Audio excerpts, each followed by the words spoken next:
بسم اللہ الرحمن الرحیم۔ السلام علیکم ورحمۃ اللہ وبرکاتہ۔ عربی ادب یعنی عربی لٹریچر کا یہ سیریل نمبر 33واں ہے، اور سبق کا نام جو کتاب میں ہے وہ 17 ہے۔ عربی زبان و ادب سیکھنے کے لیے یہ ایک معیاری یوٹیوب چینل ہے۔ اگر آپ آن لائن عربی ادب اور قرآن کا ترجمہ یا اسلامیات سیکھنا چاہتے ہیں یا جاننا چاہتے ہیں تو یوٹیوب چینل کے ذریعے سے سیکھیں۔ یہ ہمارا یوٹیوب چینل ہے، اس کے ذریعے سے ہم سکھانے کی کوشش کرتے ہیں۔ چلیے آج کا سبق دیکھتے ہیں۔ اس سے پہلے سبق میں ہم نے بتایا تھا کہ یوسف علیہ السلام کس طرح زمین کے خزانوں کے مالک بنے۔ اس کے بعد کیا ہوا، یہ آج کے سبق میں ہم بتائیں گے کہ یوسف علیہ السلام نے جیسی پیشین گوئی کی تھی اسی کے مطابق جو ہے مصر اور شام میں یعنی قحط سالی ہو گئی، یعنی بھکمری کا دور شروع ہو گیا۔ اس کے بعد جب سب کو پتہ چلا کہ مصر پر ایک رحم دل اور سخی شخص زمین کے خزانوں کا مالک ہے اور لوگ اس کے پاس جاتے ہیں اور کھانا لے کر آتے ہیں، جب یعقوب علیہ السلام نے یہ بات سنی تو انہوں نے اپنے بیٹوں کو یعنی یوسف علیہ السلام کے بھائیوں کو یوسف علیہ السلام کی طرف بھیجا تاکہ وہ وہاں سے غلہ پانی لے کر آئیں۔ تو بھائی گئے یوسف علیہ السلام کے پاس، تو انہوں نے یوسف علیہ السلام کو نہیں پہچانا اور پہچاننے سے انکار بھی کر دیا، لیکن یوسف علیہ السلام نے ان کو پہچان لیا، لیکن پہچاننے کے باوجود بھی یوسف علیہ السلام نے ان سے کچھ نہیں کہا۔ چلیے، وَكَانَ فِي مِصْرَ وَالشَّامِ مَجَاعَةٌ، مصر میں اور شام میں قحط سالی کا دور شروع ہوا۔ کما اخبر یوسف، جیسا کہ یوسف علیہ السلام نے بتایا تھا۔ وَسَمِعَ أَهْلُ الشَّامِ وَسَمِعَ يَعْقُوبُ، اہل شام اور نے سنا اور یعقوب علیہ السلام نے سنا، ان فی مصر رجلا رحیما، کہ یقیناً مصر میں ایک رحم دل شخص ہے، وان فی مصر جوادا کریما، اور یقیناً مصر میں ایک بہت ہی سخی شخص ہے، وہو علی خزائن الارض، اور وہ خزانوں کا مالک ہے، زمین کے خزانوں پر وہ ہے، یعنی زمین کے خزانوں کے وہ مالک ہے۔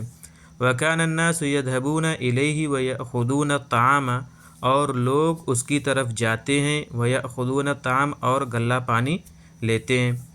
یہاں طعام سے مراد غلہ پانی۔ وَأَرْسَلَ يَعْقُوبُ أَبْنَاءَهُ، اور یعقوب علیہ السلام نے اپنے بیٹوں کو إِلَى مصر، مصر کی طرف بھیجا، بالمال، مال کے ساتھ، لِيَأْتُوا بِالطَّعَامِ، تاکہ وہ غلہ لے کر آئیں۔ وَبَقِيَ بنیامین عند والدہ، اور بنیامین اپنے والد کے پاس باقی رہے، لأن یعقوب کان یحبہ جدا، اس لیے کہ یعقوب علیہ السلام ان کو بہت زیادہ چاہتے تھے۔ وما کان یرید، اور وہ نہیں چاہتے تھے، ان یبعد عنہ، کہ وہ ان سے دور ہوں۔ وکان یعقوب یخاف علیہ کما کان یخاف علی یوسف، اور وہ یعنی یعقوب علیہ السلام ان پر ڈرتے تھے جیسا کہ وہ یوسف علیہ السلام پر ڈرتے تھے۔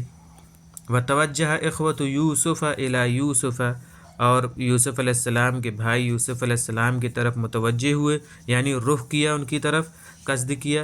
وَهُمْ لَا يَعْرِفُونَ، اور وہ نہیں جانتے تھے، أَنَّهُ أَخُوهُمْ يُوسُفُ، کہ وہ ان کا بھائی یوسف ہے۔ وَهُمْ لَا يَعْرِفُونَ أَنَّهُ يُوسُفُ الَّذِي كَانَ فِي الْبِئْرِ، اور وہ نہیں جانتے تھے کہ یقیناً یہ وہی یوسف ہیں جو کنویں میں تھے۔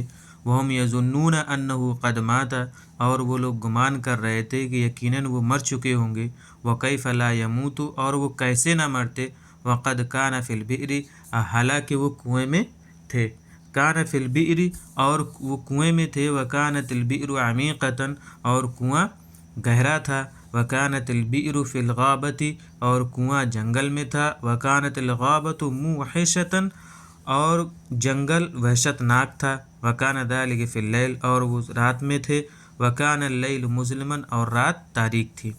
وَجَاءَ إِخْوَةُ يُوسُفَ فَدَخَلُوا عَلَيْهِ فَعَرَفَهُمْ وَهُمْ لَهُ مُنْكِرُونَ، اور یوسف علیہ السلام کے بھائی آئے، فدخلوا علیہ، تو وہ سب کے سب ان کے پاس داخل ہوئے، فعرفہم، تو انہوں نے ان کو پہچان لیا، یعنی یوسف علیہ السلام نے بھائیوں کو پہچان لیا، وہم لہ منکرون، اور وہ ان کو نہیں پہچان پہ، یعنی اور انہوں نے یوسف علیہ السلام کا انکار کر دیا اور وہ ان کو پہچان نہیں سکے۔ وَكَانُوا مُنْكِرِينَ لِيُوسُفَ لَا يَعْرِفُهُ، اور وہ یوسف علیہ السلام کا انکار کرنے والے تھے، لا يعرفونه، اور وہ ان کو نہیں پہچان رہے تھے، یعنی انکار کر رہے تھے پہچاننے سے۔ ولیکن ما کان انکرہم یوسف بل عرفہم، لیکن یوسف علیہ السلام نے ان کا انکار نہیں کیا بلکہ انہوں نے ان کو پہچان لیا۔ عرف یوسف، یوسف علیہ السلام نے جان لیا، ان ہؤلاء هم الذین القوہ فی البئر، کہ یقیناً یہ وہی لوگ ہیں جنہوں نے ان کو کنویں میں ڈالا تھا، وَأَنَّ هَؤُلَاءِ هُمُ الَّذِينَ كَانُوا يُرِيدُونَ قَتْلَهُ وَلَكِنَّ اللَّهَ حَفِظَهُ، اور یقیناً یہ وہی لوگ ہیں جو ان کو قتل کرنا چاہتے تھے، وَلَكِنَّ اللَّهَ حَفِظَهُ، لیکن اللہ نے ان کی حفاظت کی، وَلَكِنَّ یوسف، لیکن یوسف علیہ السلام لم یقل لهم شیئا، ان سے کچھ نہیں کہا، یوسف علیہ السلام نے ان سے کچھ نہیں کہا، وَلَمْ يَفْضَحْهُمْ، اور ان کو جو ہے رسوا نہیں کیا۔ یہ سبق کے الفاظ و معنی ہیں۔ مجاعۃ جمع مجاعات و مجاعع، یہاں تنوین لگ گئی، یہ غلط ہے، صرف ایک پیش آئے گا، مجاعع ہوگا، قحط سالی۔ بعود یبعد بعدا و بعدۃ، دور ہونا، ظن یظن ظنا و ظنونا، گمان کرنا۔ منکر انکار کرنے والا، انکر ینکر انکارا انکار کرنا، فضح یفضح فضحا و فضیحۃ فضیحت کرنا، رسوا کرنا۔ یہ تھے ہمارے سبق کے الفاظ و معنی۔ امید ہے کہ آپ حضرات اس سے استفادہ کر رہے ہوں گے، اور جو نئے ہیں وہ ہمارے چینل کو سبسکرائب کر لیں اور بیل آئیکن پریس کر لیں تاکہ ہمارے تمام ویڈیوز آپ کو بر وقت پہنچتے رہیں۔ السلام علیکم ورحمۃ اللہ وبرکاتہ۔